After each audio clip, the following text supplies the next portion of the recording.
Emily's hands trembled as she gripped the eviction notice. 3 days. That's all they gave her. 3 days after burying John, and these men, his so-called friends, were throwing her out like garbage.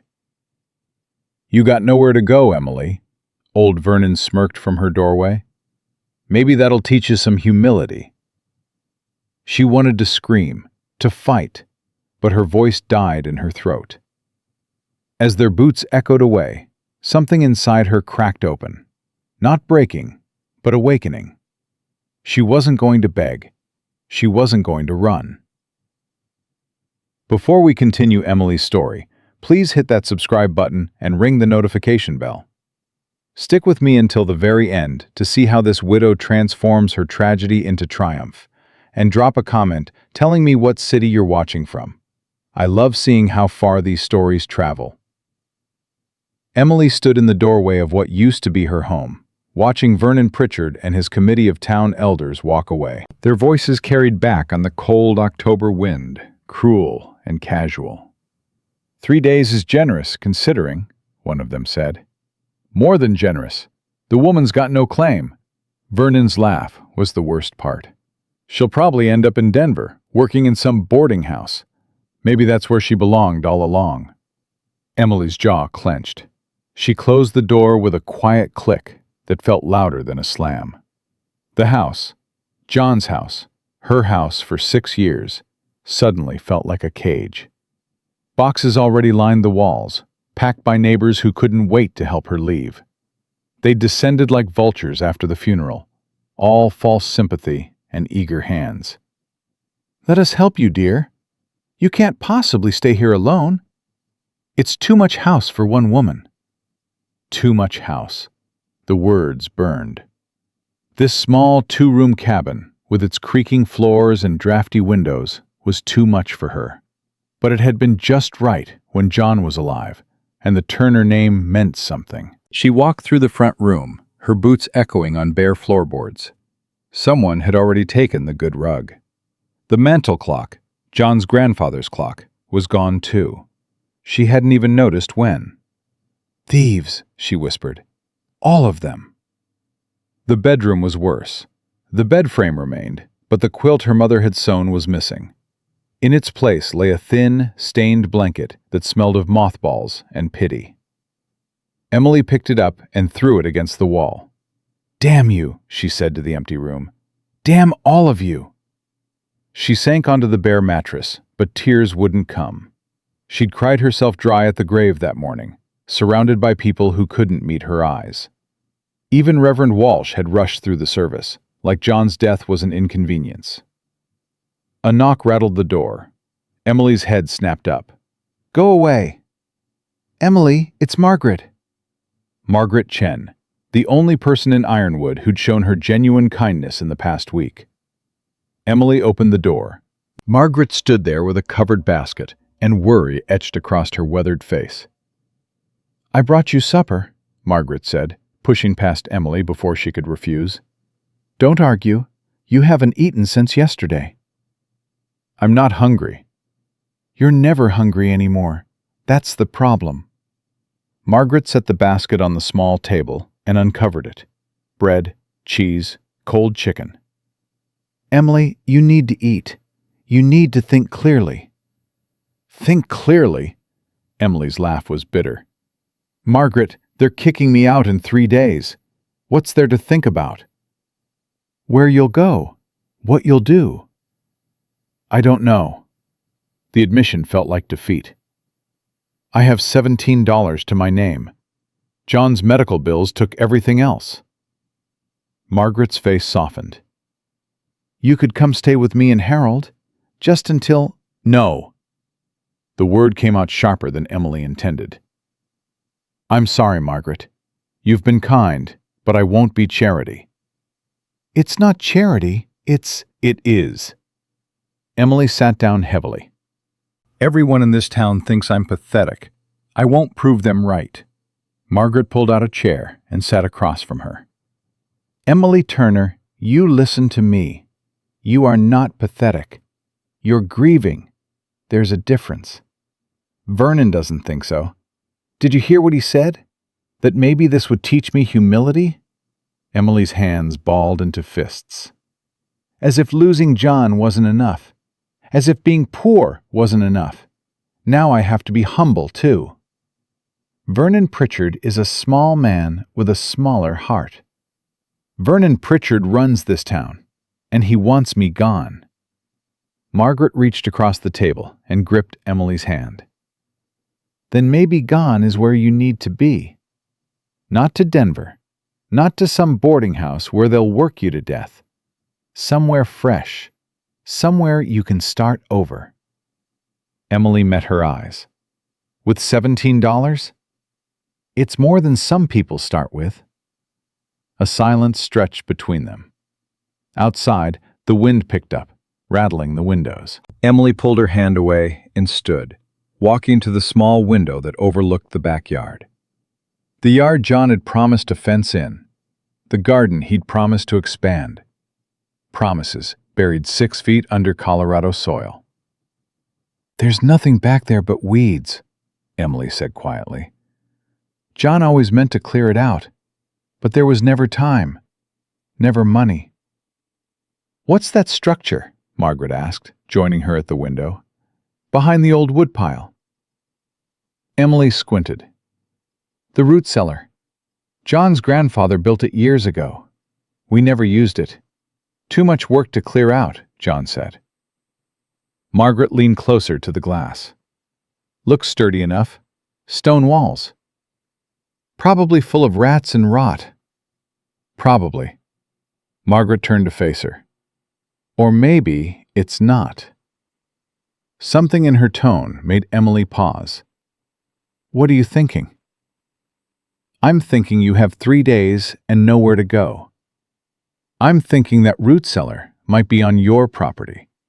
Not the house, but that old cellar. Technically." Emily's heart began to beat faster. The deed says the house and primary structures belong to John's estate, which the town has claimed. But that root cellar? That's what they call an ancillary structure. It might not be included. "Margaret, I can't live in a root cellar." "You can't?" Margaret's eyebrows raised. "Or you won't." Emily turned back to the window. The cellar doors were barely visible under years of accumulated debris and wild growth. "It's underground. It's probably freezing." "It's October. Winter's coming. Underground might be warmer than you think." "It's not a home." "Neither is the street, Emily." The words hit like a slap. Emily's throat tightened. "I can't." "You can't what? Fight? Survive?" Margaret's voice grew firm. "I knew John Turner. He was a good man, but he was a dreamer. You, Emily, you're a fighter. I've seen it. When John was sick and everyone else gave up, you fought for every extra day. Don't stop fighting now." Emily's reflection stared back at her from the dark glass. Hollow-eyed, thin, beaten down. But underneath, something flickered, something that refused to go out. "They'll laugh at me," she whispered. "Let them laugh. They'll say I've lost my mind." "Let them say it."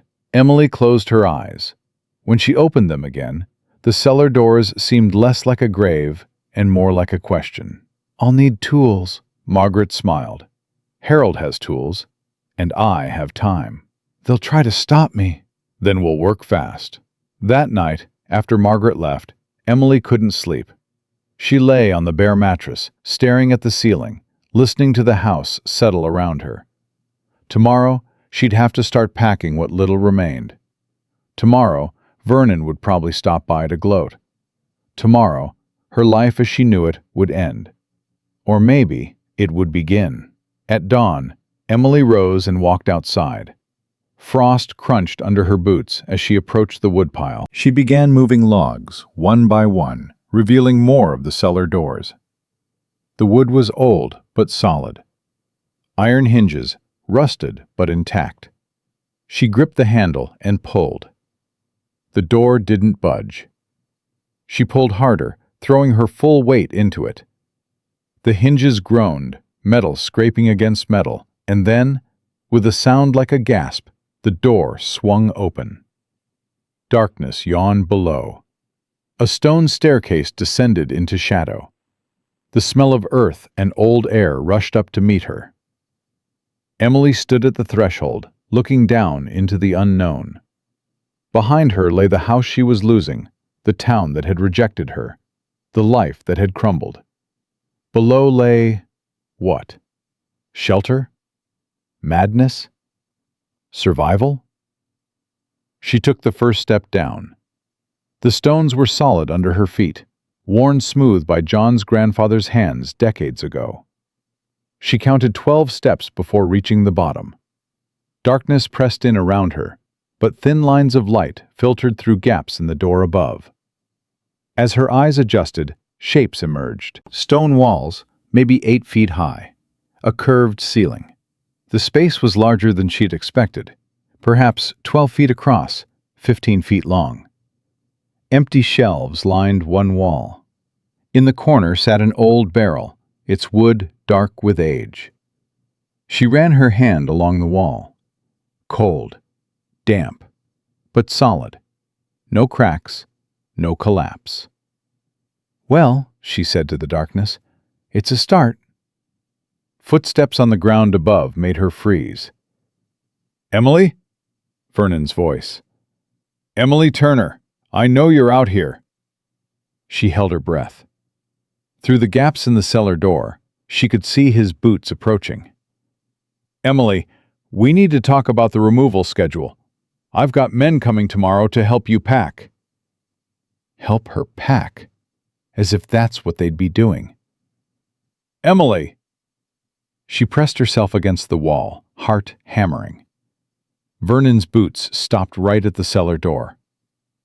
"What in the—" He nudged the open door with his foot. "Harold! Harold Chen! Get over here!" Emily heard Harold's reluctant footsteps. "What is it, Vernon?" "The root cellar's open. Did you do this?" "Why would I open it?" "Someone did. You think Emily—" Vernon's voice dropped. "You don't think she's planning to hide down there, do you?" Harold's pause was too long. That'd be foolish. That'd be desperate. Vernon's tone shifted, became almost gleeful. And desperation makes people do stupid things. "Harold, go get the others. I want this cellar sealed up. Today." Emily's blood ran cold. "Sealed up?" Harold's voice held a note of protest. "Vernon, that seems necessary.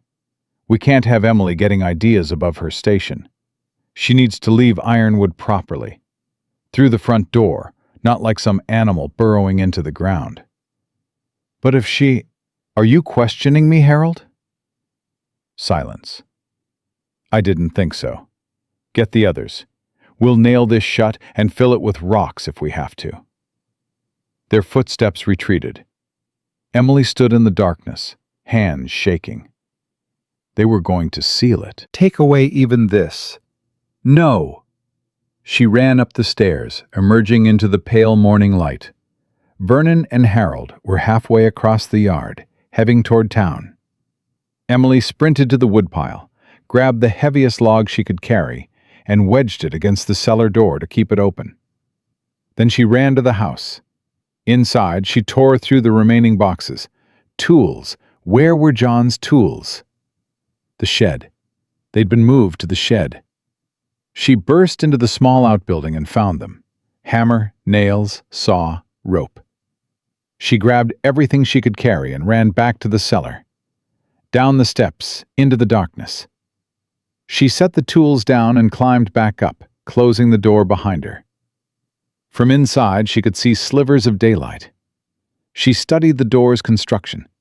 It opened outward, hinged on the outside. If Vernon wanted to seal it, he'd nail boards across from the outside. But there was an inside latch, old, rusted, but there. If she could secure it from within— Emily worked fast. She found an old metal rod in the corner and wedged it through the latch, reinforcing it. It wasn't much, but it might hold. Might buy her time. Voices approached. Multiple voices. "Right over here! You'll see what I mean!" Vernon. And he'd brought company. Emily pressed herself against the wall beside the steps, barely breathing. Through the gaps, she saw boots. 4, no, 5 men.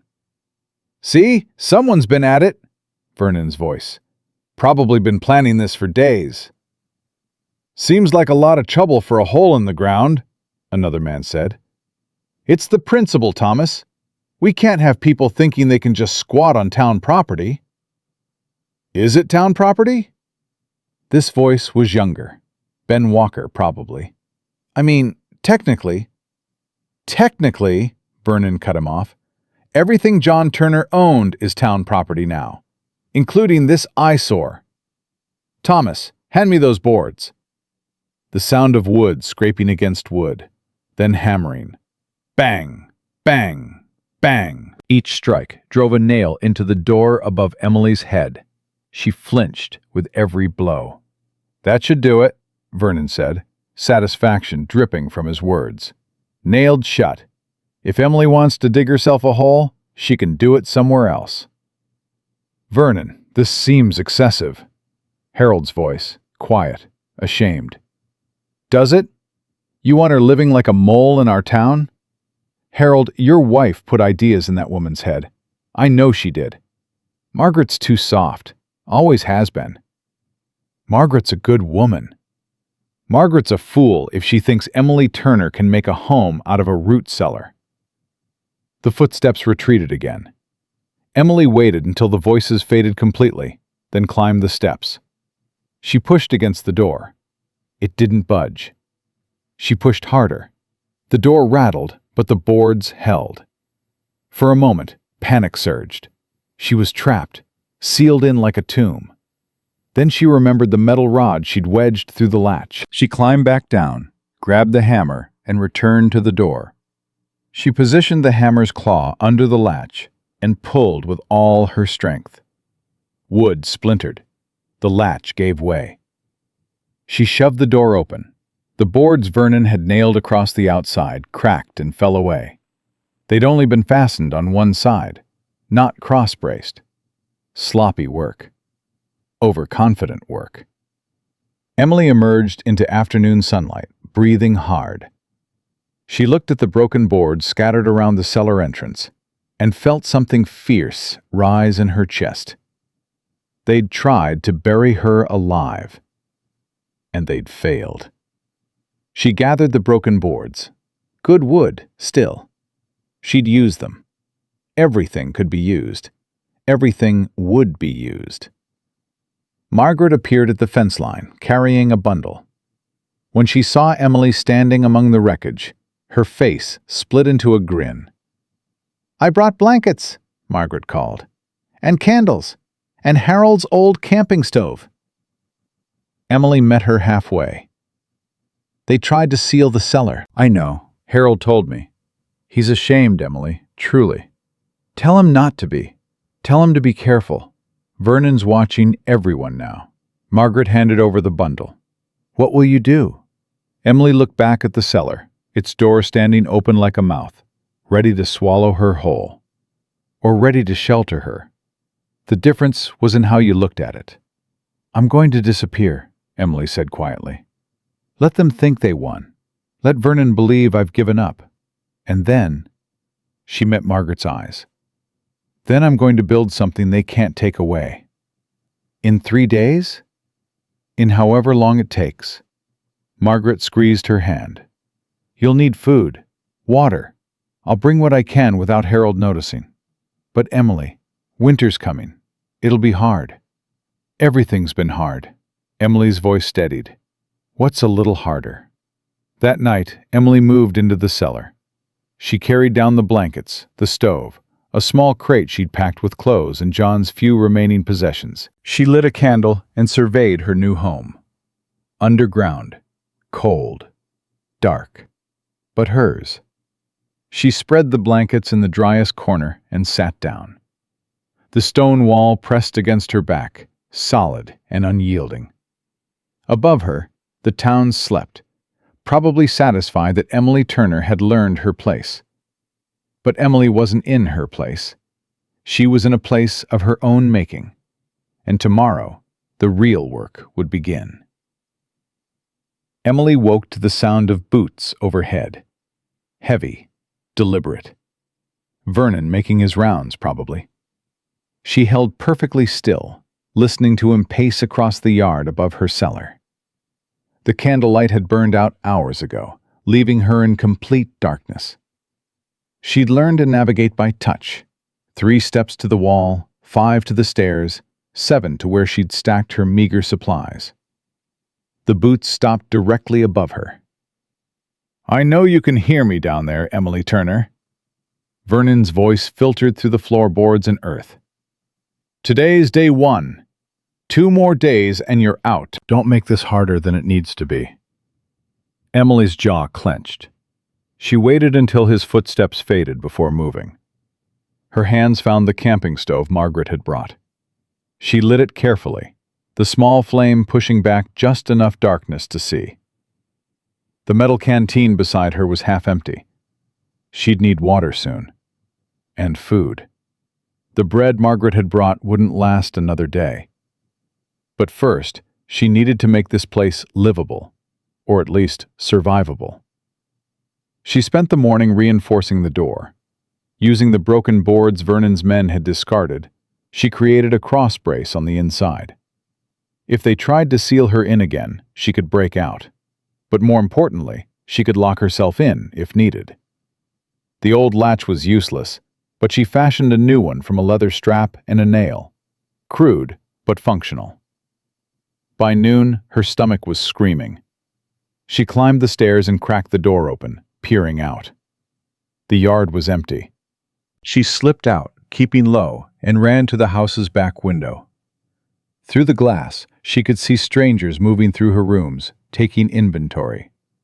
One of them, a thin man in a dark suit, was making notes on a clipboard. "The furniture's worthless," he said to Vernon, who stood in the doorway. "Maybe fetch $10 at auction." "Take it anyway. We'll donate it to the church." "And the house itself?" "Tear it down. The land's worth more empty." Emily's breath caught. Tear it down. They weren't even going to let the house stand as a monument to John's memory. Just erase it. Erase her. She ducked away before they could spot her and circled to the front. The door was unlocked. Why wouldn't it be? They thought she was gone or broken. She slipped inside, moving quietly to what had been her kitchen. The cupboards were bare, except for a few tins they'd missed. She grabbed them, beans, peaches, something unlabeled that rattled when shaken. In the drawer, she found John's old hunting knife. She strapped it to her belt. "Did you hear something?" Vernon's voice from the other room. Emily froze. "Just the wind," the thin man said. "This place is falling apart." She had seconds. Emily grabbed a water pitcher and filled it from the pump outside the back door, then ran. Her boots hit the ground too hard, too loud, but she didn't stop. She dove into the cellar and pulled the door shut behind her, securing her makeshift latch. Footsteps ran across the yard. "I saw someone!" Vernon shouted. "Check the perimeter!" Emily pressed her back against the wall, the water pitcher clutched to her chest. Above her, boots stomped. Voices called out. "Nothing here, Vernon!" "She was here. I know she was here." "Maybe it was a dog, or one of the Chen's chickens got loose." "It wasn't a damn chicken, Thomas." Emily waited. Her heart hammered so loud she was sure they could hear it through the earth. Minutes crawled by. Finally, the voices faded. The boots retreated. She'd gotten away with it this time. But they were watching now. She'd have to be more careful. That evening, Margaret came. Emily heard her distinctive knock. 3 quick taps. Pause. 2 more. She opened the door to find Margaret carrying another bundle. This one larger. "Harold's at the town meeting," Margaret whispered. "I don't have long. Here, I brought you vegetables from our garden, more candles, and some rope. Harold doesn't know about the rope. Don't ask where I got it." Emily pulled her inside and shut the door. "Margaret, they're watching the house. Vernon nearly caught me today." "I know. He came by our place, asking if we'd seen you. Harold told him no." Margaret's face was grim in the candlelight. "Emily, he's getting suspicious. He asked Harold why you hadn't left town yet. Said no one's seen you on the roads." "What did Harold say?" "That you probably left in the night, took a wagon to Denver." Margaret set down the bundle. "But Vernon doesn't believe it. He thinks you're hiding, and if he finds out we're helping you—" "Then stop helping me." "No." "Margaret." "I said no." Margaret's voice was firm. "Emily, I've watched this town chew up and spit out too many good people. I won't stand by while they do it to you. Harold feels the same, even if he won't say it out loud." Emily's throat tightened. "Thank you." "Don't thank me yet. Save it for when you've survived the winter." Margaret looked around the cellar. "You've been busy. The door looks stronger." "It'll hold, I hope." "And food? Water?" "Enough for a few days. After that—" Emily shrugged. "I'll figure something out." Margaret reached into her coat and pulled out a small leather pouch. "Take this. It's not much, about $30. I've been saving it from my egg money. Harold doesn't know about it." "Margaret, I can't—" "You can, and you will." Margaret pressed the pouch into Emily's hands. "Use it wisely. Maybe you can bribe someone to bring you supplies. Or buy your way onto a wagon headed somewhere safe." "I'm not leaving." Margaret's eyes widened. "Emily, you can't seriously mean to stay here, in this hole in the ground, through winter." "Why not? It's mine. The only thing in this world that's mine. It's a root cellar." It's a home." Emily's voice hardened. "I won't let them win, Margaret. I won't let Vernon Pritchard and his committee of vultures take everything from me. They've taken my husband, my house, my dignity. But they can't take this. Not unless they dig me out with their bare hands." Margaret stared at her for a long moment. Then slowly, she smiled. "John would be proud of you. John would think I was crazy. Maybe, but he'd be proud anyway." Margaret moved toward the door. "I have to go. Harold will notice if I'm gone too long. I'll come back when I can. Be smart, Emily. Stay hidden." After she left, Emily sat in the darkness and counted the money. $30 plus her original $17 made $47. Not enough to start over somewhere new, but maybe enough to survive here. The next morning, day 2 of Vernon's deadline, Emily heard voices above her again. This time, different voices. Younger. "I'm telling you, my pa said she's living down here like some kind of animal." "That's crazy. Nobody could live in a root cellar." "Maybe she's part mole." Laughter. Cruel, teenage laughter. Emily recognized the voices. Billy Pritchard, Vernon's oldest boy, and his friends. They'd tormented her when she first came to Ironwood, spreading rumors about her family, calling her names. John had confronted them once, and they'd backed off. But John was gone now. "Let's open it up and see." Emily's hand went to the knife at her belt. "I don't know, Billy. Your pa said to leave it alone." "My pa says a lot of things. Come on, help me with these boards." The sound of wood being moved. Emily climbed the stairs silently, positioning herself just below the door. If they opened it, she'd be ready. The door handle rattled. "It's stuck." "Pull harder." More rattling. Then a hard yank. The door flew open, daylight flooding in. Billy Pritchard's face appeared in the opening, backlit by the sun. He was maybe 17, with his father's mean eyes and weak chin. "Well, well," he said, grinning down at her. "Look what we found. The widow in her hole." Emily stared up at him, her hands steady on the knife handle. "Get out." "Or what?" You gonna cry at me? Gonna tell my pa? Billy laughed. Nobody cares what you do anymore, Emily Turner. You're nothing. Less than nothing. His friends crowded around the opening, peering down. 4 of them total. All bigger than her. All looking at her like she was something amusing. Something to poke and prod. Leave, Emily said again. Her voice was quiet. Deadly quiet. Make us. One of them, a stocky boy named Peter, started down the stairs. Let's see what she's got down here. Maybe there's something worth taking. That's when Emily moved. She pulled the knife and held it up where they could all see it. The blade caught the light, clean and sharp. The next person who comes down these stairs won't walk back up them. Billy's grin faltered. You're bluffing. Try me. Peter stopped on the 3rd step. Billy, maybe we should... She's bluffing! Billy's voice went shrill. She wouldn't dare! My pa would have her arrested! Your pa, Emily said, climbing up 1 step, then another, the knife steady in her hand, has already taken everything from me. What else can he do? Arrest me? Fine. I'll tell the sheriff exactly what your father did. How he stole my house, my belongings. How he tried to seal me in the cellar to die. You think the law will side with him?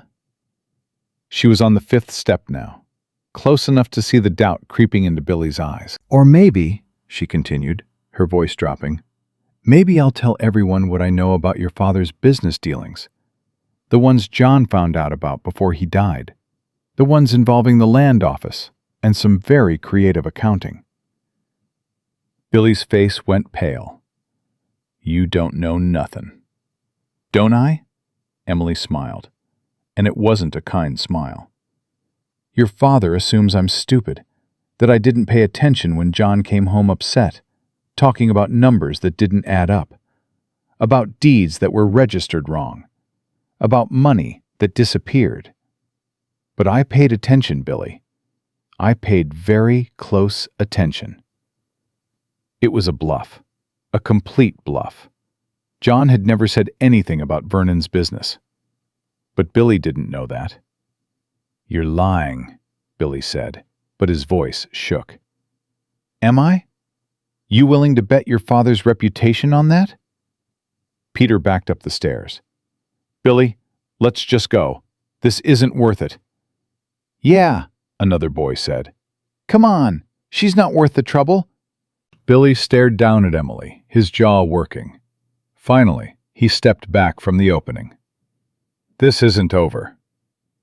Yes, Emily said quietly. It is. Don't come back here, Billy. Next time, I won't just threaten. They left, their footsteps running across the yard. Emily waited until the sounds faded, then climbed up and secured the door again. Her hands were shaking now, the adrenaline wearing off. She'd been ready to use that knife. Truly ready. The realization should have frightened her. Instead, she felt powerful. That afternoon, Vernon came himself.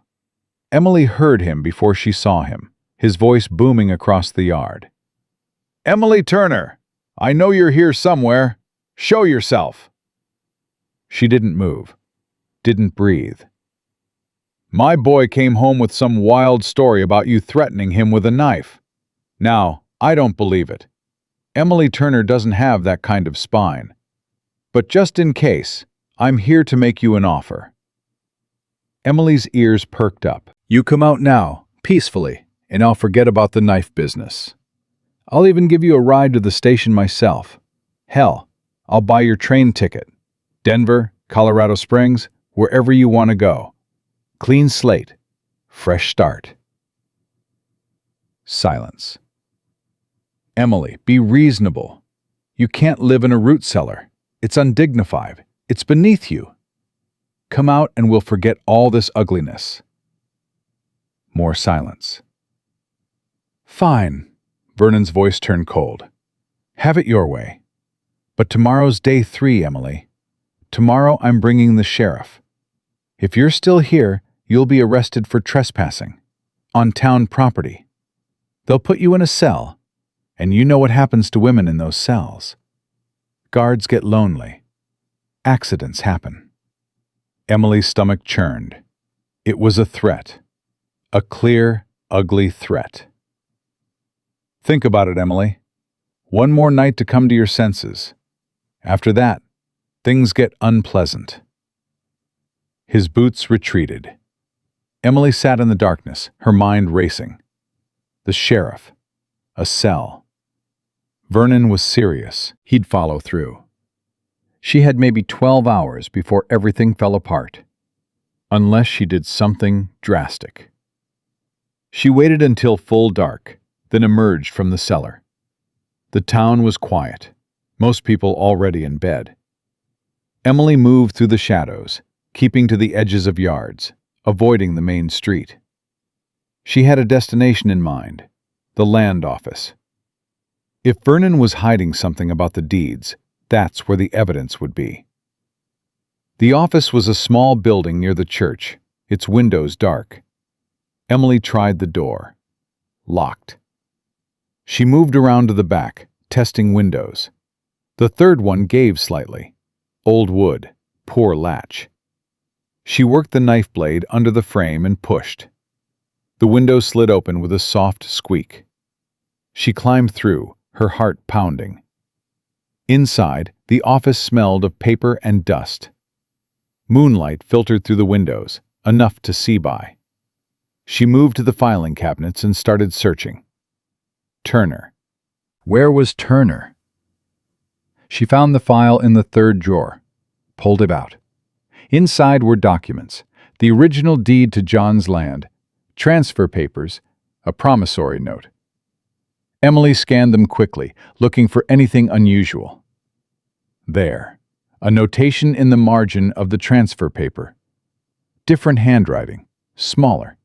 It said, "Conditional transfer pending resolution of outstanding debts to town council. Hold deed until payment cleared." Outstanding debts. Emily frowned. John had never mentioned any debts to the town council. She flipped through more papers. Found another note, this one from Vernon himself.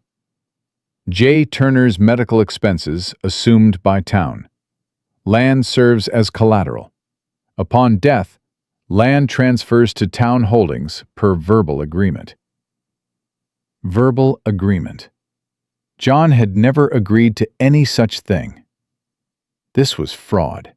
Vernon had manufactured a debt, claimed John agreed to it verbally, something impossible to disprove now that John was dead, and used it to seize the land. Emily's hands shook as she read. All of this, the eviction, the humiliation, everything, was built on a lie. She heard voices outside. "I'm telling you, I saw someone climbing through the window." "At this hour? You're seeing things, George." "Check it anyway. The sheriff won't appreciate break-ins." Emily's blood went cold. She shoved the papers back in the file, but kept one, the note from Vernon. Evidence. She climbed onto the desk and out the window, dropping into the alley behind the building just as the front door opened. "Hello? Anyone in here?" Emily ran. She ran through alleys, across yards, past the church and the general store. She ran until her lungs burned and her legs screamed. Finally, she reached her yard and dove into the cellar, slamming the door behind her. She lit a candle with shaking hands and looked at the paper she'd taken. Proof. She had proof of Vernon's corruption. But what good was proof when no one would listen? She sat there in the darkness, the paper clutched in her hands, and realized something. She couldn't fight Vernon in the courts. She couldn't fight him in the town square. The only way to fight him was to survive, to outlast him, to become so deeply rooted in this hole in the ground that they couldn't dig her out without exposing their own corruption. The cellar wasn't just her hiding place anymore. It was her weapon. Emily spent the rest of the night planning. She took inventory of everything she had. The rope Margaret brought, the broken boards, the camping stove, the knife. The $47. The food that would last maybe another week if she was careful. Not much, but enough to start. Dawn came too quickly. Emily heard activity above. Multiple voices, horses, the sound of a wagon. Vernon had brought reinforcements. "Sheriff, the property is legally town-owned. This woman is trespassing." Vernon, I understand that. But breaking into someone's shelter seems... "It's not a shelter. It's town property. A root cellar we need access to." Emily climbed the stairs and listened at the door. "Ma'am?" The sheriff's voice. "Ma'am, if you're in there, please come out. Let's talk about this peacefully." She didn't respond. "Emily Turner, this is Sheriff Morrison. I have a court order here that says you need to vacate this property. If you don't come out voluntarily, I'll have to use force." Vernon's voice cut in. "Just break the door down, Sheriff. Stop coddling her." "Mr. Pritchard, I'll handle this my way." Emily made a decision. She opened the door. Sunlight poured in, blinding her. When her eyes adjusted, she saw them. Sheriff Morrison, Vernon, and at least 6 other men, all staring down at her like she was something that had crawled from the earth. "Mrs. Turner," the sheriff said, his voice surprisingly gentle, "please come out." Emily climbed the stairs slowly. She emerged into the morning air, still clutching the paper she'd stolen. She looked at Vernon, and his eyes narrowed when he saw what she held. "What's that?" he demanded. "Insurance," Emily said quietly. "Sheriff, she broke into the land office last night. Arrest her." Sheriff Morrison looked between them. "Is that true, Mrs. Turner?" Emily met his eyes. "Yes, because Vernon Pritchard is a fraud and a thief, and this document proves it." The crowd murmured. Vernon's face went red. "That's slander!" "It's truth." Emily held up the paper. "John never agreed to any debt with the town. Vernon manufactured it to steal our land. It's all here, in his own handwriting." "Give me that!" Vernon lunged for the paper. Emily stepped back, and the sheriff moved between them. "Everyone calm down. Mrs. Turner, I'll need to see that document." "Of course. Right after you arrest Vernon Pritchard for fraud." Vernon sputtered. "Sheriff, she's delusional. Grief has made her mad." "Has it?" Emily's voice carried across the yard. She looked at the assembled men. Some she recognized, some she didn't. "Has grief made me mad? Or has desperation made me see clearly? Vernon Pritchard has been stealing from this town for years. Small amounts at first. Land transfers here, accounting errors there. But John figured it out. That's why Vernon was so eager to help with his medical bills. So eager to be generous. Because generosity gave him leverage. And when John died, that leverage became a noose." "These are serious accusations," Sheriff Morrison said. "Read the document. It's all there." Vernon's hand moved to his belt. Emily saw it, the pistol holstered there. Her blood ran cold. "Vernon," the sheriff said quietly, noticing the same movement. "Don't." "She's lying," Vernon said, but his hand stayed near the pistol. "She's a desperate woman making desperate claims." "Then let the document speak for itself." "There is no document. She forged it, or stole something meaningless and is twisting it to fit her story." Emily looked at the sheriff. "Why don't you ask Vernon why he's so afraid of a piece of paper?" The standoff held for a long moment. The men shifted uncomfortably. Vernon's hand twitched near his pistol. Emily stood perfectly still, knowing that any sudden movement could end with her dead. Then Margaret's voice cut through the tension. "I'll vouch for her." Everyone turned. Margaret stood at the fence line, Harold beside her. They both looked terrified, but determined. "Margaret, stay out of this," Vernon warned. "No." Margaret walked forward. "I won't. Emily Turner has been nothing but honest since the day she came to Ironwood. If she says there's fraud, I believe her." Me too, Harold said quietly. And me. Another voice. Thomas, one of the men who'd helped seal the cellar. He stepped forward, looking ashamed. Vernon, I've wondered about some of those land transfers. Numbers that didn't quite add up. Thomas, you're fired. Fire me then. Doesn't change what's true. One by one, others stepped forward. Not all of them, not even most, but enough. Enough to make Vernon's position shakeable. Sheriff Morrison held out his hand. Mrs. Turner, the document, please. Emily handed it over. He read it carefully, his expression growing darker with each line. Vernon, he said finally, I'm going to need you to come to my office. We need to discuss this. This is ridiculous. Now, Vernon. Vernon's face twisted with rage. His hand dropped to his pistol, and Emily moved. She'd been ready. She'd seen it in his eyes, that moment when reason left and fury took over. She dove to the side as the pistol cleared the holster, as Vernon's finger found the trigger, as the hammer fell. The shot rang out across the quiet morning, echoing off the mountains. But Emily was already gone, rolling, coming up with John's knife in her hand. Vernon tried to track her with the pistol, but Sheriff Morrison was faster. He grabbed Vernon's arm, twisted, and the gun fell to the ground. You're under arrest, Morrison said, his voice hard. Vernon struggled. You can't! I run this town! You attempted murder in front of a dozen witnesses. Get the cuffs. Emily stood there, breathing hard, the knife still in her hand. She looked at the assembled crowd, some shocked, some satisfied, some just confused. Then she looked at her cellar, its door still open, darkness waiting below. She'd won, for now. But as Vernon was led away, screaming threats and promises of revenge, Emily realized something. This wasn't over. Vernon had friends, money, influence. He'd be back, in one form or another. And when he came, she'd need to be ready. She walked to the cellar door and looked down into the darkness. Then she looked at Margaret. I'm going to need more rope, Emily said, and lumber, and nails. A lot of nails. Margaret smiled. I'll get Harold.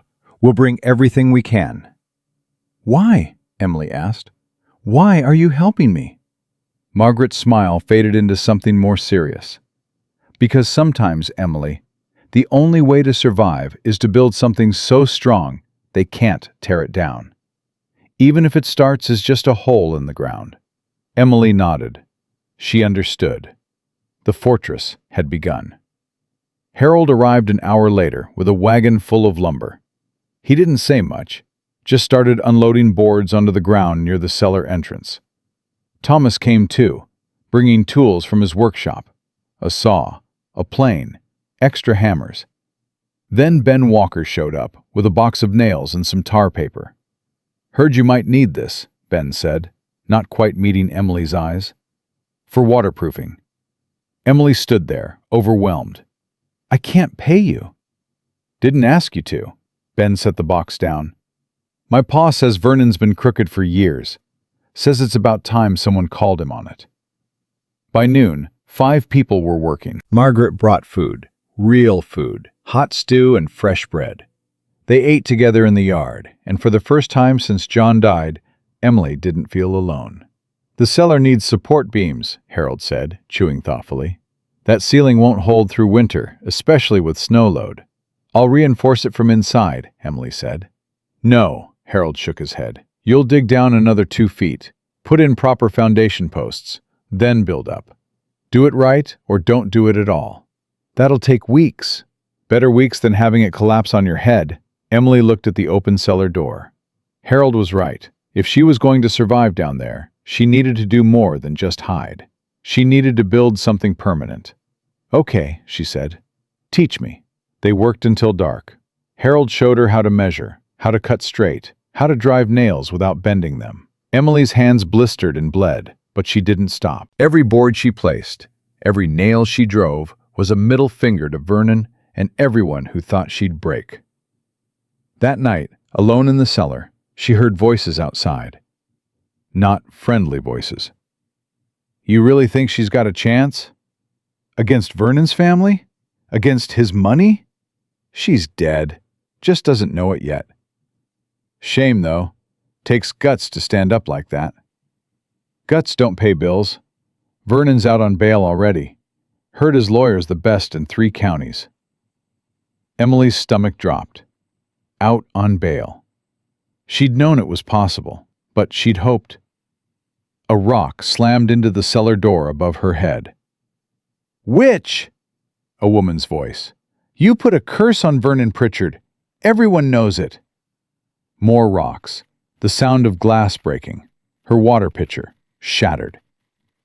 Emily grabbed the knife and climbed the stairs, fury overriding caution. She threw open the door. 3 women stood in her yard. She recognized them. Vernon's wife, Clara, and her 2 sisters, all of them holding rocks. "Get off my property," Emily said. Clara laughed. It was a brittle, horrible sound. "Your property? You stole it. You're a thief and a liar, and when my husband's free, and he will be free, you'll pay for what you've done. Your husband tried to kill me. You provoked him. You humiliated him. A man has a right to defend his honor."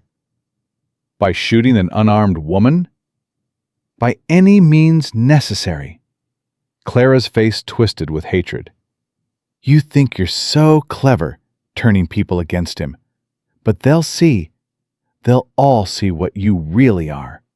A conniving little nobody who married above her station and got ideas." Emily's grip tightened on the knife. "Leave. Now." "Or what? You'll stab us too?" Clara took a step forward. "Everyone's talking about how you threatened my Billy with a knife, about how you broke into the land office. You're a criminal, Emily Turner, and criminals belong in jail." "Then call the sheriff. I'm sure he'd love to hear about you trespassing and destroying my property." "This isn't your property." "The sheriff seems to think otherwise. So does the deed, once you remove your husband's fraudulent additions." Clara's hand drew back with another rock. Emily raised the knife. "Don't," Emily said quietly. "I've already lost everything once. I've got nothing left to lose. But you've got a nice house, a comfortable life, 3 children. You really want to test me?" The sisters grabbed Clara's arms. "Come on, Clara, she's not worth it." "She's ruined everything."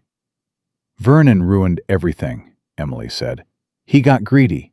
He got caught. That's on him, not me." Clara's face crumpled. For a moment, Emily almost felt sorry for her. Then Clara spat at her feet. "You'll regret this, all of this. My husband has friends, important friends. And when they're done with you, there won't be enough left to bury." They left, but Emily knew the threat was real. She spent the rest of the night reinforcing the door, adding the second latch, wedging boards across the frame. If they came back, when they came back, she'd be ready. Morning brought Margaret, looking worried. "Emily, I need to tell you something." "Vernon's organizing against me." "How did you—" "Clara came by last night. Made it pretty clear." Emily handed Margaret the broken pieces of the water pitcher. "They're not going to let this go." Margaret set the pieces down carefully. "There's a town meeting tonight.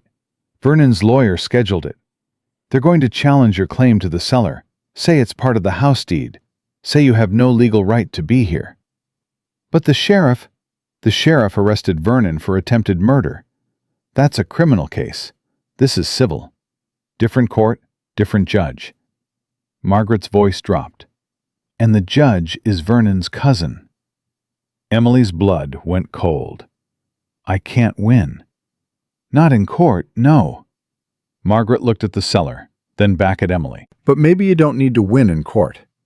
Maybe you just need to make it too expensive for them to fight." "How?" "By making this cellar undeniably yours. By improving it so much. investing so much labor and material that tearing it down would be destruction of property. By making yourself so embedded here that removing you becomes more trouble than it's worth.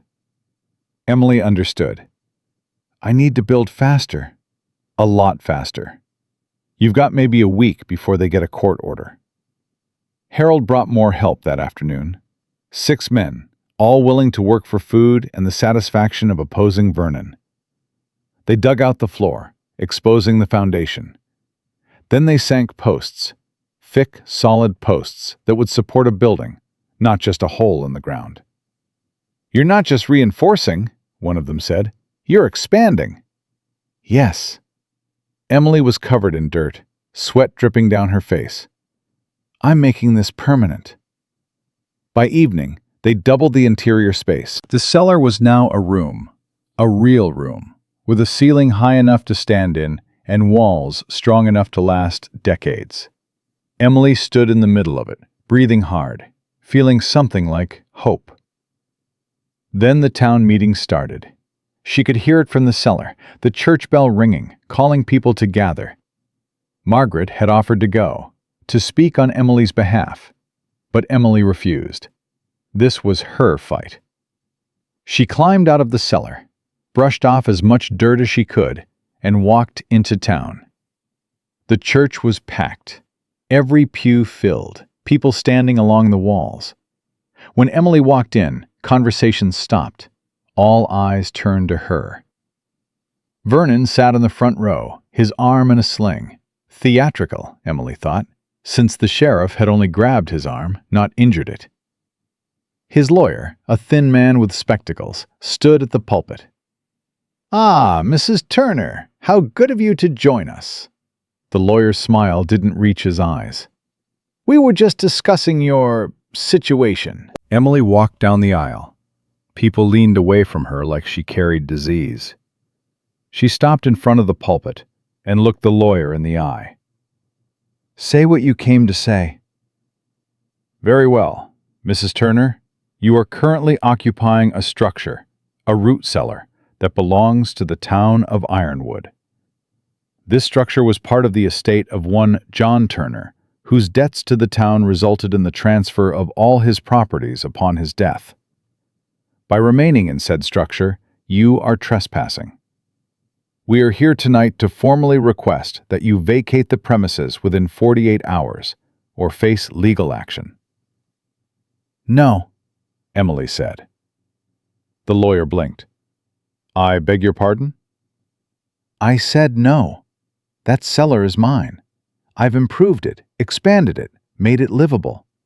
It's no longer just a root cellar. It's a dwelling. My dwelling." "You cannot simply claim property by improving it." "Can't I? Squatter's rights. I looked it up. If I occupy and improve a property for a certain period of time, with no interference from the legal owner, it becomes mine." The lawyer's smile tightened. "That period is 7 years, Mrs. Turner. You've been there for less than a week. Then I guess we'll see each other again in 7 years. Laughter rippled through the church. Vernon's face turned purple. "This is absurd," he shouted, standing. "Sheriff Morrison, arrest this woman." Sheriff Morrison, standing near the back, didn't move. "For what, Vernon? She hasn't broken any laws tonight." "She's trespassing." "That's a civil matter, not my jurisdiction." Morrison's face was carefully neutral, but Emily caught a hint of satisfaction in his eyes. The lawyer cleared his throat. "Mrs. Turner, if you refuse to vacate peacefully, we will obtain a court order. The judge will rule in our favor. The law is quite clear on this matter. And when that happens, you will be forcibly removed." "Is that really what you want?" Emily looked around the church. Most faces were hostile or indifferent, but some, Margaret, Harold, Thomas, Ben, looked encouraging. And a few others, people she didn't know well, looked curious, interested. She turned back to the lawyer. "Do what you have to do. But know this, I will fight every step of the way. Every order, every ruling, every attempt to remove me. I will appeal, I will delay, I will make this so expensive and time-consuming that Vernon Pritchard will wish he'd left me alone. You have no money for lawyers. I don't need lawyers. I need time and stubbornness, and I've got plenty of both. Vernon stood again. You're making a mistake, Emily. A big mistake. The mistake was yours, Vernon. When you tried to steal from a widow. When you thought I'd just roll over and die quietly. Emily's voice carried to every corner of the church. But I'm not going to die, and I'm not going anywhere. You want that cellar? You're going to have to dig me out of it. She turned and walked out. Behind her, the church erupted in argument. She didn't care. She'd said her piece. But as she walked back through the dark streets, she realized her hands were shaking. That had been brave. Maybe too brave. Vernon's lawyer was right. She couldn't win in court. And when the court order came, when the sheriff had no choice but to enforce it, what then? She returned to the cellar to find someone waiting. A woman she'd never seen before, maybe 30, with work-worn hands and a practical dress. Mrs. Turner? Emily's hand went to her knife. Who are you? Sarah Mitchell. I live out past the creek, in the old Henderson place. Sarah held up her hands. I'm not here to cause trouble. I'm here to help. Why? Because Vernon Pritchard evicted me 3 years ago, said I owed back taxes on my land. I didn't. He forged the documents, just like he did with you. Sarah's voice was steady, but Emily heard the anger underneath. I couldn't fight him. I was alone. No witnesses, no proof. So I left. But I never forgot. And when I heard what you did, standing up to him in front of everyone, Sarah smiled, I came back. Emily stared at her. You came back to help me? I came back to help us. There are others, Mrs. Turner. People Vernon has cheated, stolen from, pushed out. We've been scattered, hiding, too afraid to speak up. But you spoke up, you fought, and that changes things. How many others? At least 7 that I know of, maybe more. Sarah pulled a folded paper from her pocket. This is my original deed, the real one, before Vernon altered it. I kept it, hidden, just in case. Emily took the paper, her heart racing. This could prove he's done this before. Not just before, he's been doing it for 10 years, maybe longer. Sarah's eyes gleamed in the moonlight. Mrs. Turner, if we work together, if we pool our evidence, our testimony, we might actually take him down. Or we might all end up in jail. Or worse. Probably. But at least we'd go down fighting. Sarah extended her hand. What do you say? Emily looked at the offered hand. This was dangerous. This was more than just defending a root cellar. This was taking on a corrupt system, powerful people, entrenched interests. This was war. She took Sarah's hand. When do we start? Now. The others are waiting at my place. We need to move fast, before Vernon figures out what we're doing. Emily hesitated. I can't leave the cellar unguarded. If Vernon's people come, I'll stay. Both women turned. Ben Walker stood at the edge of the yard, a rifle over his shoulder. I'll guard it, he said. You go do what needs doing. I'll make sure nobody touches your cellar. Emily wanted to argue, but she saw the determination in his face. Thank you. Don't thank me yet. Just be careful, Mrs. Turner. Vernon's dangerous when he's cornered, and you've got him cornered now. Sarah led Emily through the dark streets, staying in shadows, avoiding the main roads. They walked for 20 minutes, past the last houses of Ironwood, into the scrubland beyond. Finally, they reached a small cabin, light flickering in its windows. Inside, 6 people waited. 3 men, 3 women, all with the same hard look in their eyes. The look of people who'd been beaten down but refused to stay down. "This is Emily Turner," Sarah said, "the woman who stood up to Vernon." One of the men stepped forward. "James Patterson. Vernon took my mill 5 years ago. Said I owed him for a loan I never took out." A woman spoke next. "Alice Reed. He forced me off my land, then sold it to his brother for half its value." One by one, they told their stories. Each one different in details, but the same in essence. Vernon Pritchard had stolen from them, cheated them, destroyed their lives. And they'd been too afraid, too isolated, too powerless to fight back. Until now. "What's the plan?" Emily asked when they'd all spoken. Sarah spread papers across the table. "We document everything, every theft, every forgery, every lie. Then we take it to the territorial governor, bypass the local courts entirely." "The governor's in Denver. That's a 3-day ride." 2 days, if you push hard." James leaned forward. "I'll go. I've got a fast horse, and I know the roads. Vernon will try to stop you." "Let him try. I'm done running." Alice spoke up. "What about Emily? If James goes to Denver, Vernon will know something's happening. He'll come after her, hard." "I can handle Vernon," Emily said. "Can you handle his men? His money? His connections?" Alice's voice was gentle but firm. "Emily, you've been brave, incredibly brave. But this is bigger than one woman defending a cellar. This is about taking down a man who thinks he owns this town. So what do you suggest? We move you, temporarily. Get you somewhere safe while James rides to Denver." "No." Emily's voice was flat. "I leave that cellar, I lose it. Vernon will seal it, destroy it, claim I abandon it. I'm not leaving.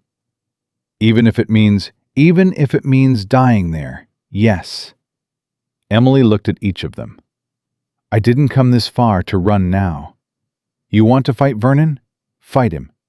I'll do my part by staying exactly where I am, being exactly the thorn in his side that I've been. Let him waste his energy trying to remove me. Meanwhile, you do what needs doing." The room fell silent. Then James nodded slowly. "All right. Emily holds the line here. I ride to Denver. The rest of you spread the word, quietly. Find more people Vernon is hurt. Get their stories, their proof. By the time I come back with the governor's investigators, we'll have a case so solid Vernon won't be able to buy his way out."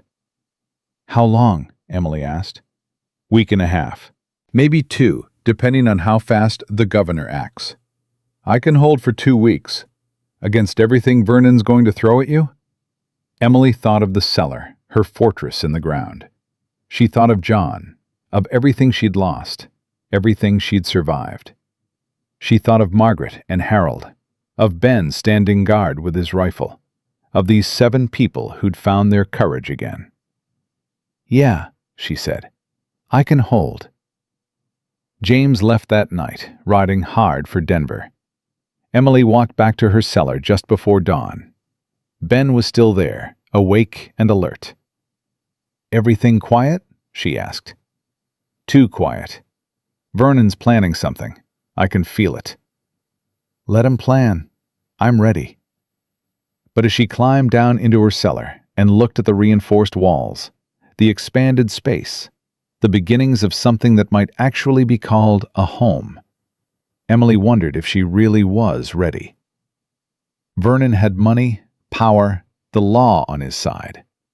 All she had was a hole in the ground and a refusal to quit. She touched the cold stone wall and made a promise to herself.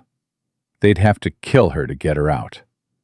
And even then, she'd make them work for it. The attack came at dawn, 3 days after James left for Denver. Emily woke to the sound of shovels hitting earth. She grabbed the knife and climbed the stairs, listening. Men's voices, multiple of them, working just above her cellar. "Dig around the foundation. We'll undermine the whole structure." "Vernon, this is going to take hours." I don't care if it takes days. I want that cellar collapsed by sundown. Emily's heart hammered. She cracked the door open and saw them. 8 men with shovels, already 2 feet down, digging a trench around her cellar's perimeter. Ben was nowhere in sight. She threw the door open. "What the hell are you doing?" Vernon looked up, smiled. "Morning, Emily. We're doing some excavation work. Town business. You might want to clear out before the walls come down." "This is my property." "This is town property that happens to have you squatting in it. Now you can leave peacefully, or you can stay and get buried when those support beams fail. Your choice." Emily looked at the men digging. They wouldn't meet her eyes. Hired workers from out of town, probably. Men who didn't know her, didn't care about her fight. "Where's Ben Walker?" "Young Ben?" Vernon's smile widened. "He's currently enjoying the hospitality of my home. Seems he was trespassing last night. Caught him sleeping on my property. Had to detain him for his own safety." "You kidnapped him." "I protected him. Big difference." Vernon leaned on his shovel. "Emily, you've caused me a lot of trouble. Cost me money, reputation, sleep. Time to end this. Come out now, I'll let Ben go, and we'll call it even." "Liar."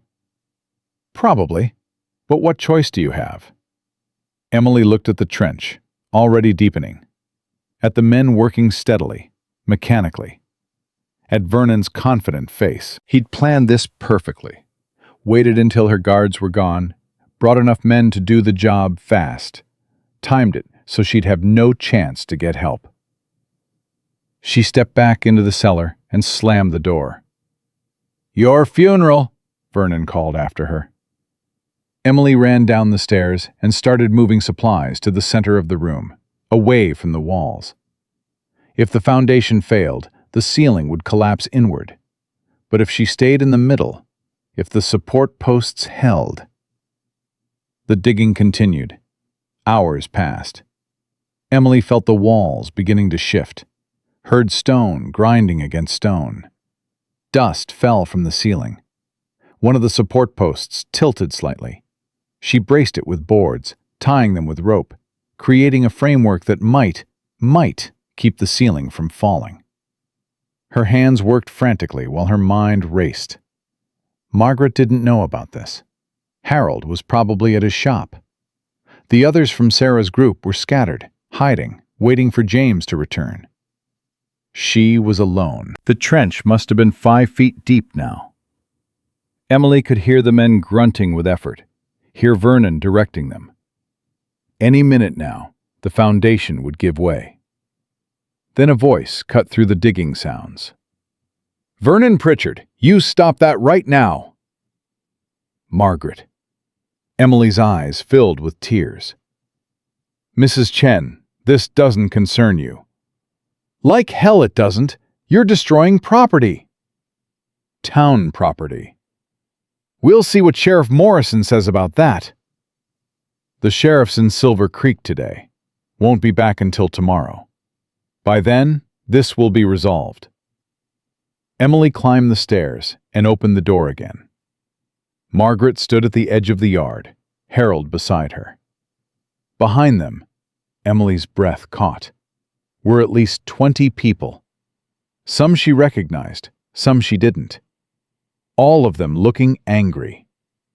Thomas was there, Alice Reed, Sarah Mitchell, others from the meeting at Sarah's cabin.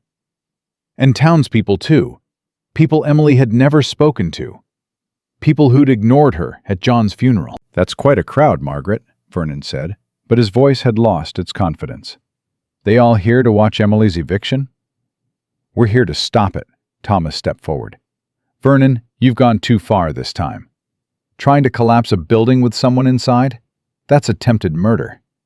It's property management. It's criminal." Sheriff Morrison's voice rang out. He pushed through the crowd, his face hard. "Vernon, I thought I told you to stay away from Mrs. Turner. You're supposed to be in Silver Creek. Telegram came this morning. Emergency resolved itself.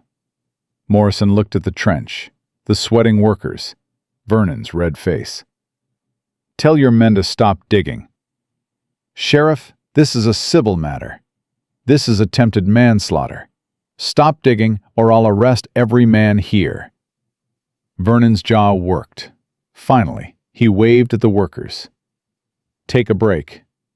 They dropped their shovels gratefully and moved away. Vernon turned to Morrison, his voice dropping to something like reason. "Sheriff, be reasonable. The woman is illegally occupying town property. The court order comes through tomorrow. I'm just speeding up the inevitable." By potentially killing her?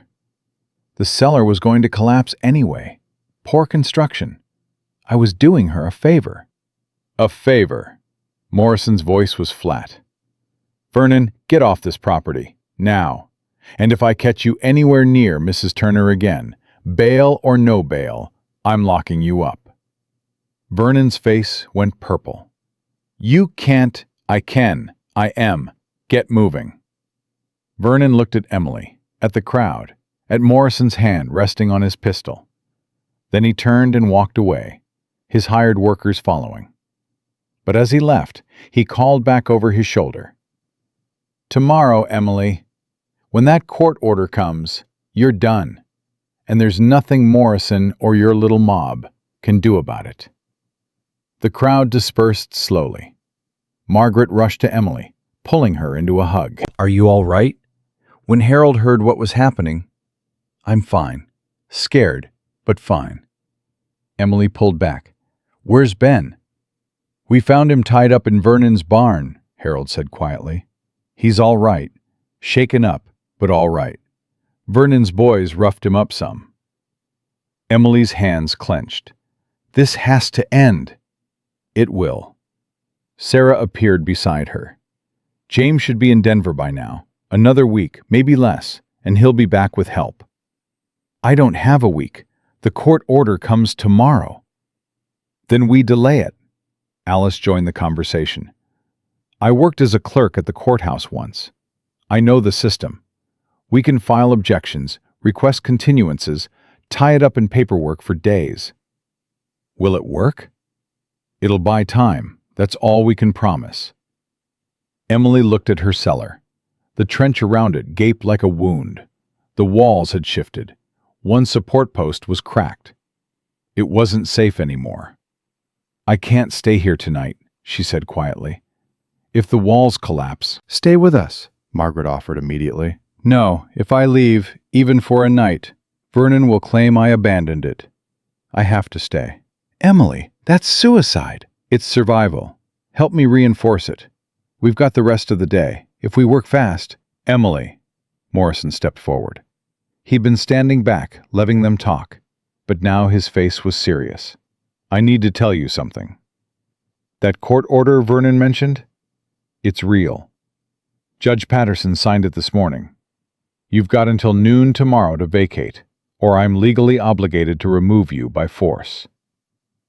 The words hit like a punch. "You'd actually do it?" "I don't want to, but I'm the sheriff. I enforce the law, even when the law is wrong." Morrison's voice was pained. "I'm sorry, Emily. I've done what I can, but tomorrow at noon, this is over." He walked away, leaving Emily standing there with the terrible certainty that she'd lost.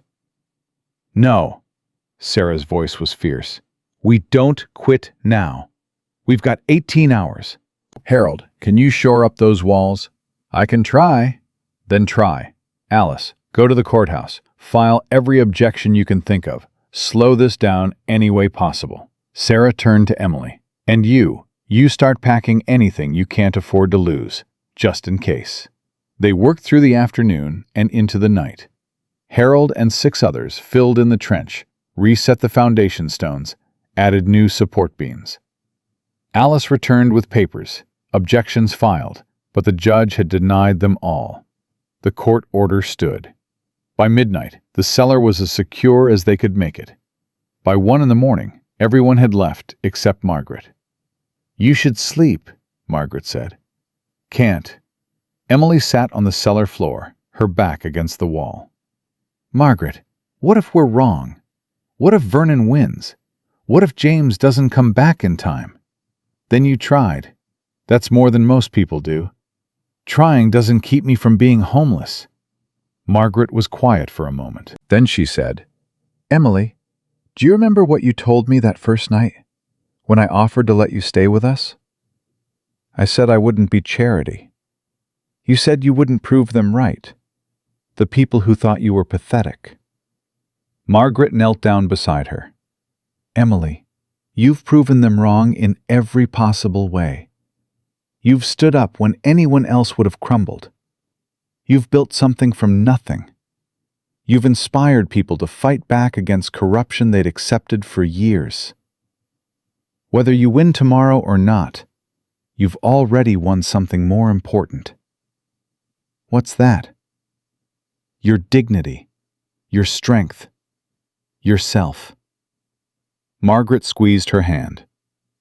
"Vernon can take the cellar, but he can't take what you've become." Emily wanted to believe that, but as Margaret left and the darkness pressed in, all she could think about was noon tomorrow. Morrison's face, the forced removal, the humiliation. She didn't sleep. She sat in the darkness, listening to the earth settle around her, feeling the cold stone at her back. Somewhere above, the stars were turning. Time was running out. At dawn, voices woke her. She climbed the stairs and found Alice running across the yard. "Emily! Emily, wake up!" "I'm awake. What's wrong?" "Nothing's wrong. Everything's right." Alice was breathless, excited. "Judge Patterson is dead." Emily's stomach dropped. "What?" "Heart attack. Last night. They found him this morning." Alice grabbed Emily's shoulders. "Don't you understand? No judge means no one to enforce the court order. The case has to be reassigned, which takes time, which means I've bought another few days." "At least, maybe a week." Alice's grin faded. "I know how that sounds, celebrating a man's death. But Emily, Patterson was Vernon's cousin. He was never going to rule fairly. Maybe this is a sign." Emily didn't believe in signs, but she believed in luck, and for once, luck was on her side. The reprieve lasted 4 days. 4 days of relative peace while Vernon scrambled to get the case reassigned. 4 days for Emily to strengthen the cellar further, to gather more supplies, to prepare for the next assault. On the 5th day, Clara Pritchard came alone. Emily was working on the roof, adding a second layer of boards for insulation when she heard the footsteps. She grabbed her knife and turned. Clara stood at the edge of the yard. No rocks this time, no sisters, just Clara, looking tired and older than her 40 years. "I'm not here to fight," Clara said. "Then why are you here?" "To talk. Just talk." Clara moved closer, slowly, hands visible. "May I?" Emily didn't trust her, but she was curious. "Say what you came to say." Clara looked at the cellar, at the improvements Emily had made. "You've done a lot with it. Vernon said it was just a hole in the ground, but it's more than that now. It's my home." "I can see that." Clara's voice was strange, not angry, not mocking, sad. "Emily, I need to ask you something. That night at the church, when you said Vernon had stolen from others before, was that true?" Emily studied her face. "Why do you want to know?" "Because I found something. Papers in Vernon's study. Deeds, transfer documents, letters. I didn't understand most of it, but—" Clara's voice broke. "But I think my husband has been lying to me for years." "He has." "How many people has he hurt?"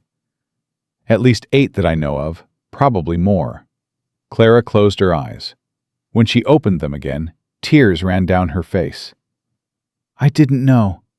I swear to God, Emily, I didn't know. I thought you were lying, trying to destroy him because you were bitter about losing the house. But those papers. What papers? Clara reached into her coat and pulled out a folder. Records of payments. Bribes to judges, payments to lawyers, kickbacks from land sales. Years of it. All in Vernon's handwriting. Emily's heart raced. Why are you showing me this? Because I have 3 children, and I realized that if I don't stop Vernon now, someday they'll grow up to be just like him, thinking they can take whatever they want, hurt whoever they want, and face no consequences. Clara's voice hardened. I won't let that happen. Clara, I'm leaving him, taking the children to my sisters in Kansas. But before I go, I wanted you to have these. Use them. Stop him. Please. She held out the folder. Emily took it, her hands shaking. Inside were dozens of documents, all the proof she'd need to destroy Vernon completely. Why? Emily whispered. Why help me? Because you're right, and I'm tired of being wrong. Clara turned to leave, then stopped. Emily, there's something else. Vernon's planning something big. He wouldn't tell me what, but I heard him talking to his lawyer. They said if the courts won't remove you, they'll find another way. Something about fire code violations and condemned buildings. They're going to burn it down. I don't know. Maybe. Just be careful. Clara walked away. Emily stood there with the folder, barely able to process what had just happened. Vernon's own wife had turned against him. The evidence in her hands could end him. But Vernon wasn't going to go down quietly. That night, Emily stayed awake, watching. She'd moved her most important possessions to Margaret's house, just in case.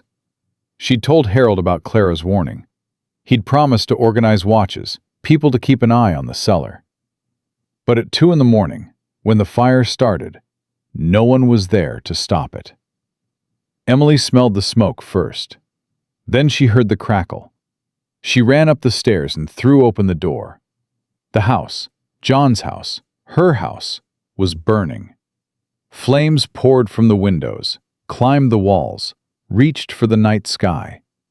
And standing in the yard, silhouetted by the fire, was Vernon. Oops, he said. Looks like there's been an accident. Emily ran toward the house, but the heat drove her back. Everything still inside. John's few remaining possessions, her mother's quilt, the photographs, all burning. You bastard, she choked out. Me? I had nothing to do with this. Terrible tragedy, really. Old house, dry wood, probably a candle left burning. Vernon's smile was evil. Of course, with the main structure destroyed, there's no reason to keep that root cellar. Town will fill it in for safety reasons. Tomorrow, probably. You won't get away with this. Won't I? Emily, I've gotten away with everything for 10 years. What makes you think tonight will be different? Emily's hand went to her belt, but the knife wasn't there. She'd left it in the cellar. Vernon saw the movement and laughed. What are you going to do? Attack me? In front of witnesses? He gestured to the growing crowd gathering to watch the fire. Go ahead. Give me a reason to have you arrested. Emily's vision blurred with rage and tears. Vernon had won. He'd destroyed the house, and tomorrow he'd destroy the cellar, and there was nothing she could do to stop him. Then Harold's voice cut through the roar of the flames. Emily, get down! She dropped instinctively. Something whistled over her head. A rope. Harold and Thomas had thrown a rope over the cellar, anchoring it to trees on both sides of the yard. What are you doing? Vernon shouted. Protecting town property, Harold shouted back. That cellar's a historical structure, built by the town's founders. You can't just fill it in. More people arrived. Margaret, Sarah, Alice, others from the group. They formed a line between Vernon and the cellar. This is obstruction. This is preservation, Margaret's voice rang out. Emily might not own the cellar, but the town does. And as citizens of this town, we have a right to protect our historical sites. Vernon's face went apoplectic. That's the stupidest thing I've ever heard. Is it? Thomas pulled out a book. Town Charter, Section 12. Any structure over 50 years old must be evaluated by the Historical Society before demolition. That cellar's at least 60 years old. There is no Historical Society. There is now. We just formed one, Thomas grinned. I'm the president, Margaret's the treasurer. We've got 8 members and a petition signed by 40 townspeople requesting the cellar be preserved. Vernon looked around wildly. Sheriff Morrison, arrest these people! Morrison stood at the edge of the crowd, his face carefully blank. For what, Vernon? Protecting their town's history? For obstruction of justice! I don't see any justice being obstructed. I see citizens exercising their legal rights. Morrison's eyes met Emily's across the flames. He gave her the tiniest nod. Vernon's mouth opened and closed. No words came out. He'd been outmaneuvered, outplayed, beaten at his own game. This isn't over, he finally managed. Yes, Emily said quietly, stepping forward. It is. James Patterson made it to Denver, Vernon. The territorial governor is sending investigators. They'll be here in 3 days, and when they arrive, I'm giving them this. She held up Clara's folder. Your own wife's evidence. Everything you've done, everyone you've hurt, all documented. It's over. Vernon's face went white. Clara wouldn't. She did. She's already gone, Vernon. Took your children to Kansas. She's not coming back. For the first time since Emily had known him, Vernon Pritchard looked genuinely afraid. He looked at the folder, at the crowd, at Morrison's hand resting on his pistol. Then he turned and ran. Should we chase him? Thomas asked. No need, Morrison's voice was calm. He's got nowhere to go. When the governor's men arrive, they'll find him. The house burned to ash. Emily watched it fall, feeling something break loose inside her. That house had been her past, her life with John, her memories, everything she'd tried to hold on to. But the cellar was her future. As the sun rose over the smoking ruins, Emily climbed down into her underground home. The wall stood firm. The ceiling held. Everything she'd built remained. And for the first time since John died, Emily felt something she'd almost forgotten. Hope. The governor's investigators arrived on the 3rd day, just as Morrison had promised. 3 men in dark suits, carrying leather cases and official seals. They set up in the church and started interviewing witnesses. Emily was the first to testify. She brought Clara's folder, her own documentation, and the paper she'd stolen from the land office. The lead investigator, a man named Williams, studied everything with careful attention. Mrs. Turner, these are serious allegations, he said. Do you understand that if any of this is fabricated, you'll face criminal charges? I understand. None of it's fabricated. And you're prepared to face cross-examination from Mr. Pritchard's attorney? I'm prepared to face anything. Williams nodded slowly. We'll need to speak with the others you mentioned. Sarah Mitchell, James Patterson, Alice Reed. Can you have them here this afternoon? They're already waiting outside. One by one they testified. Sarah with her original deed. Alice with her records of Vernon's courthouse manipulation. James with statements from 3 other victims he'd found in Denver. People who'd fled Ironwood years ago, carrying their own stories of Vernon's corruption. The evidence mounted. By evening, Williams looked grim. Where is Vernon Pritchard now? He asked Morrison. Haven't seen him since the fire. He's hiding somewhere. Find him. I'm issuing a warrant for his arrest on charges of fraud, arson, attempted murder, and corruption of public office. Morrison's face split into a satisfied smile. Yes, sir. with pleasure, but finding Vernon proved harder than expected. He wasn't at his house. Clara had locked it up tight before leaving. He wasn't at his office. He wasn't at the saloon or the hotel or any of his usual haunts. "He's run," Thomas said. "Probably halfway to California by now." "Good riddance," Margaret added. But Emily wasn't so sure. Vernon was mean, not smart. Running would be the intelligent choice, which meant he probably wasn't doing it. Her instincts proved right at midnight. Emily was in the cellar, trying to sleep, when she heard footsteps above. Not the usual patrol.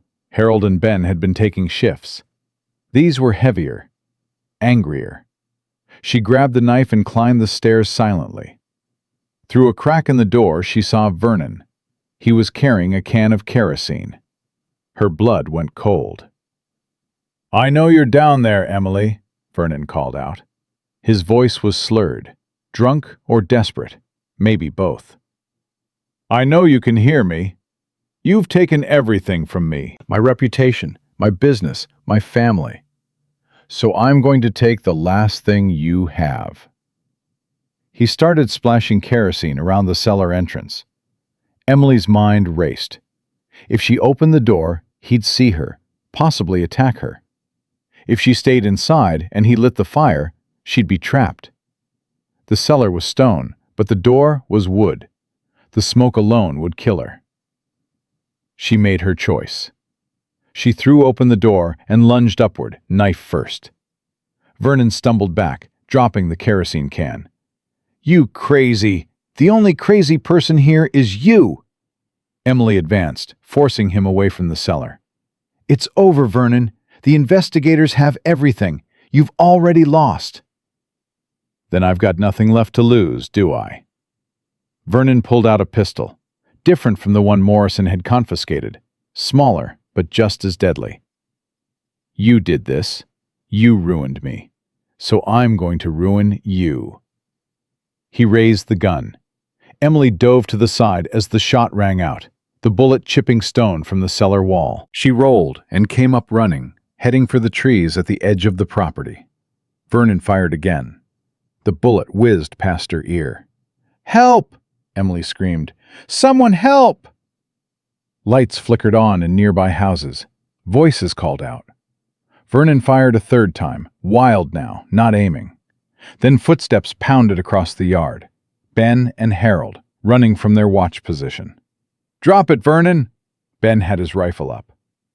Vernon spun toward them, pistol raised. For a horrible moment, Emily thought he'd shoot. Then Morrison's voice cut through the darkness. "Vernon Pritchard, put the weapon down, now!" Morrison stood 20 feet away, his own pistol drawn and steady. Behind him, 3 more men, deputies he must have brought from Silver Creek. Vernon looked around wildly. He was surrounded, trapped, finished. "This is her fault," he said, his voice breaking. "All of it. She wouldn't just leave. Why couldn't she just leave?" "Because it was my home," Emily said quietly. "You took my husband. You tried to take my dignity, but I wouldn't let you take my home." Vernon's arm dropped. The pistol fell from his fingers. Morrison moved in fast, cuffing him while the deputies secured the area. "Vernon Pritchard, you're under arrest for attempted murder, arson, assault with a deadly weapon, and about 15 other charges I'll think of on the way to the jail." As they led Vernon away, he looked back at Emily. "You haven't won. My lawyers will get me out. I have money, connections." "You have nothing," Emily interrupted. "Your wife's testimony, your own records, 8 victims willing to testify. You're going to prison, Vernon, for a long time." His face crumpled. For the first time, Emily saw him as he really was.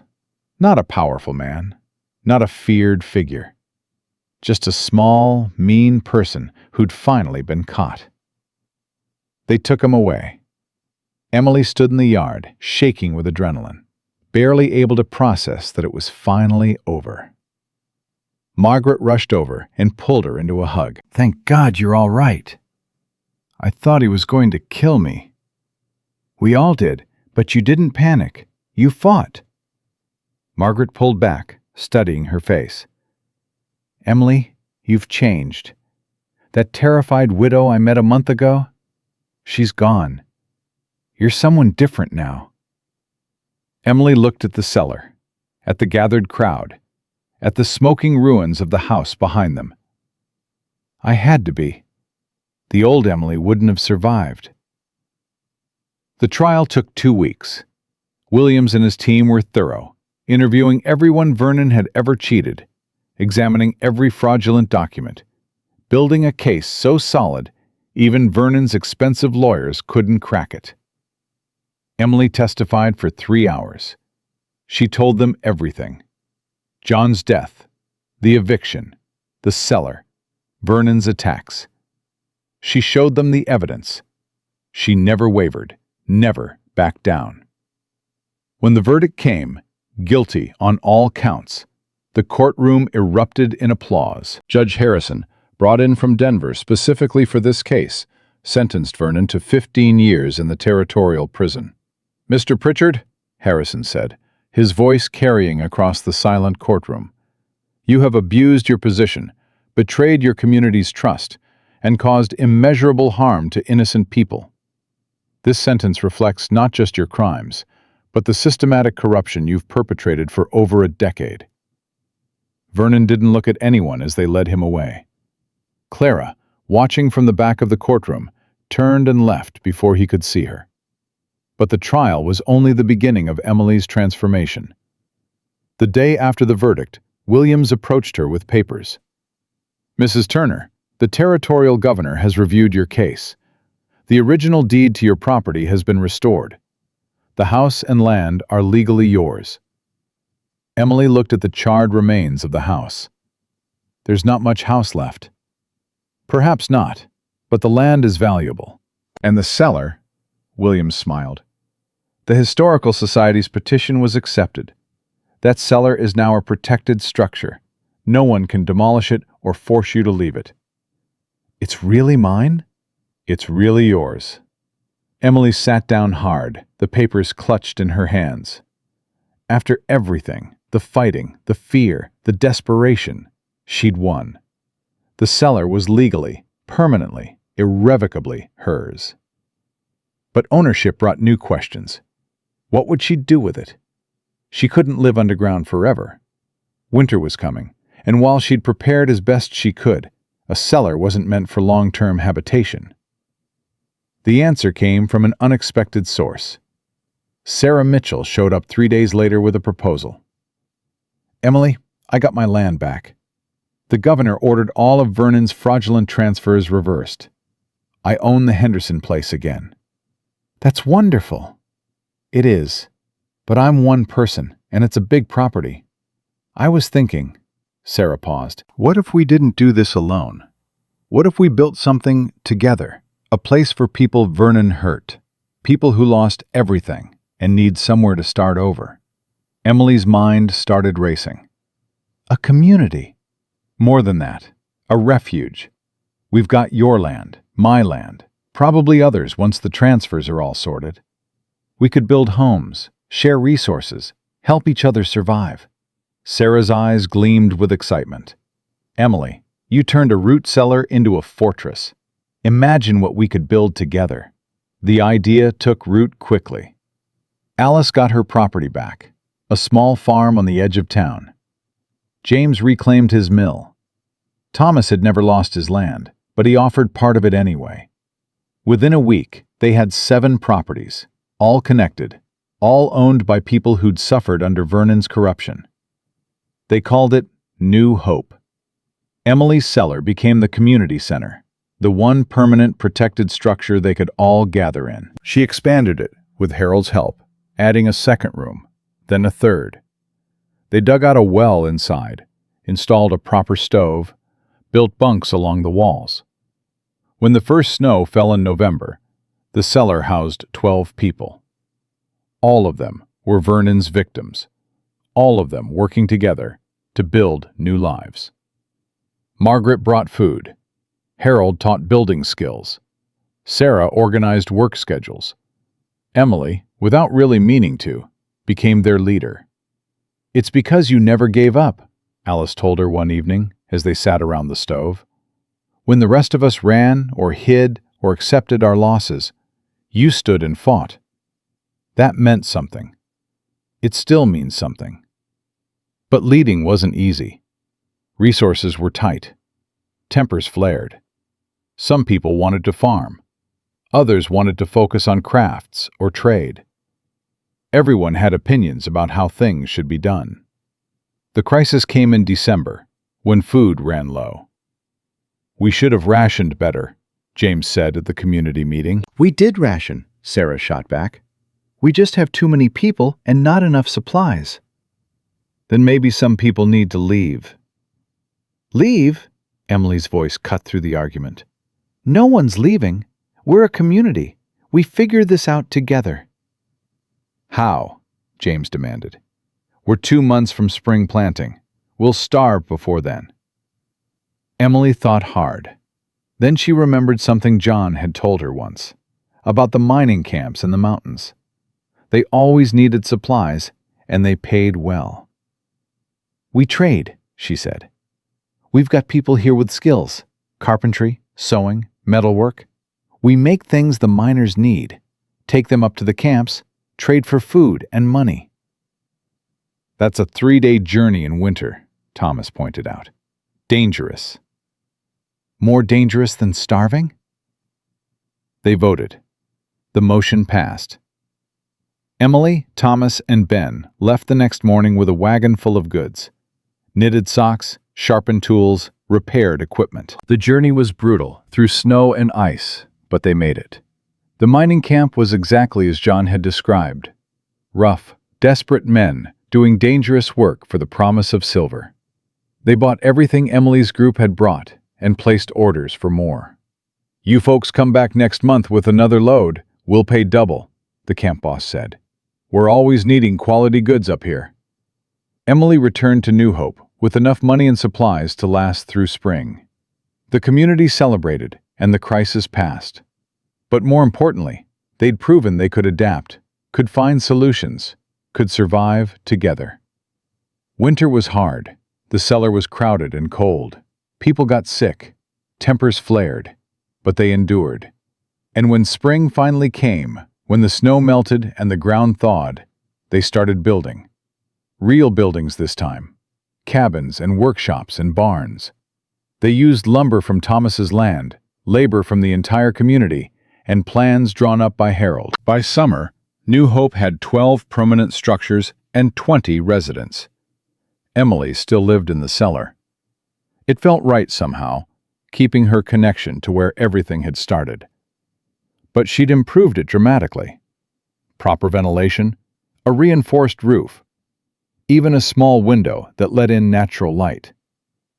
One afternoon in July, a young woman appeared at the edge of New Hope. She was thin, dirty, carrying a small child.